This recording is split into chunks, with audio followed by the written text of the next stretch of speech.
آنیہ ہے۔ اب ایک خاص مثال آ رہی ہے، اس کے بعد پھر ایک بہت بڑا یونیورسل ٹروتھ آئے گا۔ مثال کیا ہے؟ اللہ نے ان سے ایک عہد لیا تھا، وَإِذْ أَخَذْنَا مِيثَاقَكُمْ، ہم نے تم سے یہ عہد بھی لیا تھا، لَا تَسْفِكُونَ دِمَاءَكُمْ، دیکھو اپنا خون نہیں بہاؤ گے، یعنی آپس میں جنگ نہیں کرو گے، لڑو گے نہیں، تم بنی اسرائیل ایک وحدت بن کر رہو گے، جیسے کہ قرآن مجید میں آیا ہے انما المؤمنون اخوۃ، تم بھائی بھائی ہو، لا تسفکون دماءکم، اپنا خون نہیں بہاؤ گے، ولا تخرجون انفسکم من دیارکم، اور نہ ہی تم نکالو گے اپنے کچھ لوگوں کو ان کے گھروں سے۔ اب یہاں مجھے وضاحت کرنی پڑے گی ورنہ بات سمجھ میں نہیں آئے گی کہ جب حضرت یوشع ابن نون کی سرکردگی میں بنی اسرائیل نے فلسطین کو فتح کرنا شروع کیا، اور سب سے پہلے جیریکو فتح کیا گیا شہر، اس کے بعد جب سارا فلسطین فتح کر لیا تو انہوں نے ایک مرکزی حکومت قائم نہیں کی،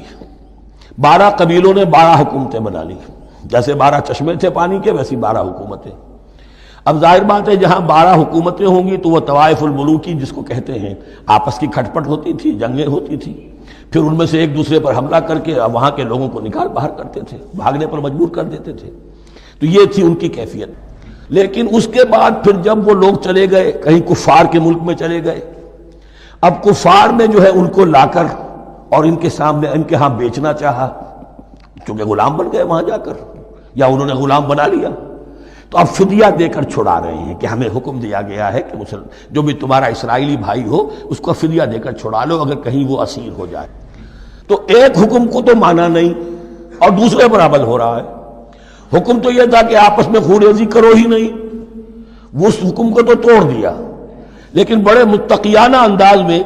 اب جو اس وقت اس کی وجہ سے جو غلام بن گئے یا اسیر ہو گئے اب ان کو چھڑوا رہے کہ اللہ کا حکم ہے، شریعت کا حکم ہے۔ یہ ہے وہ تضاد جو مسلمان امتوں کے اندر ہو جاتا ہے، اس پر آئے گا وہ یونیورسل ٹروتھ۔ وَإِذْ أَخَذْنَا مِيثَاقَكُمْ لَا يَسْتَسْفِكُونَ دِمَاءَكُمْ، جب یاد کرو جب کہ ہم نے تم سے عہد لیا تھا کہ تم اپنا خون نہیں بہاؤ گے، وَلَا تُخْرِجُونَ أَنفُسَكُم مِّن دِيَارِكُمْ، اور نہ ہی تم اپنے آپ کو اپنے لوگوں کو ان کے گھروں سے نکالو گے، ثُمَّ أَقْرَرْتُمْ وَأَنْتُمْ تَشْهَدُونَ، پھر تم نے اقرار کیا تھا اس عہد کو اور قول و قرار کو مان لیا تھا پورے شعور کے ساتھ، تشہدون مانتے ہوئے، ثُمَّ أَنْتُمْ هَؤُلَاءِ، پھر تم وہی ہو، تم ہی ہو وہ تو تقتلون انفسکم، اپنے ہی لوگوں کو قتل بھی کرتے ہو، وتخرجون فریقا منکم من دیارہم، اور اپنے ہی لوگوں میں سے کچھ لوگوں کو ان کے گھروں سے باہر نکالتے ہو، تظاہرون علیہم بالاسم والعدوان، ان پر چڑھائی کرتے ہو گناہ کے ساتھ بھی اور زیادتی کے ساتھ بھی، وَإِن یاتوکم اسارا، اور اگر وہ قیدی بن کر تمہارے پاس آتے ہیں تفادوہم، تو اب تم ان کا فدیہ دے کر انہیں چھڑاتے ہو، وَهُوَ مُحَرَّمٌ عَلَيْكُمْ إِخْرَاجُهُمْ، حالانکہ ان کا تو نکالنا ہی تم پر حرام کیا گیا تھا۔ اب یہ واقعہ آپ نے پڑھ لیا، سمجھ لیا، اب دیکھیے اس سے جو سبق ہے، مورل لیسن ہے جو ابدی ہے، أَفَتُؤْمِنُونَ بِبَعْضِ الْكِتَابِ وَتَكْفُرُونَ بِبَعْضٍ، تو کیا تم ہماری شریعت کے ایک حصے کو مانتے ہو اور ایک کو نہیں مانتے؟ اب دیکھیے یہ الفاظ اب ہوں گے تعویل عام،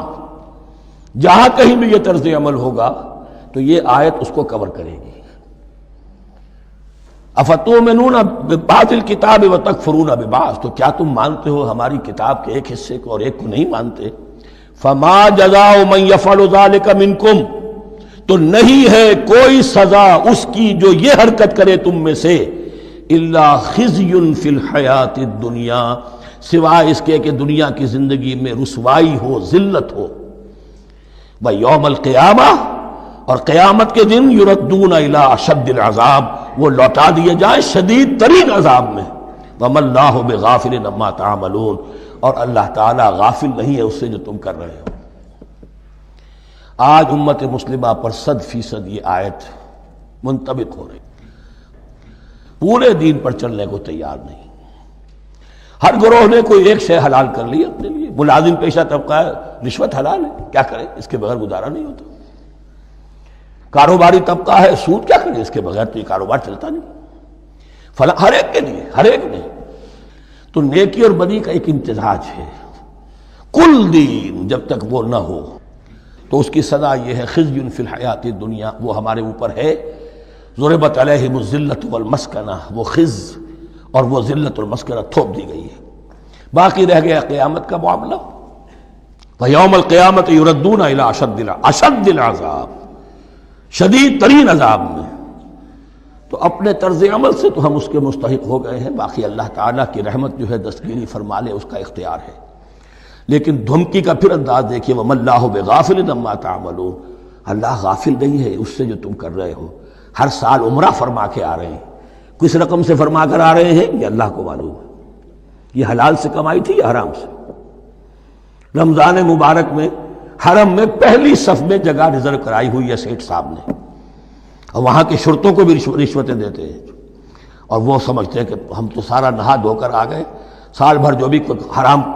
کمائی کی تھی سب پاک ہو گئی۔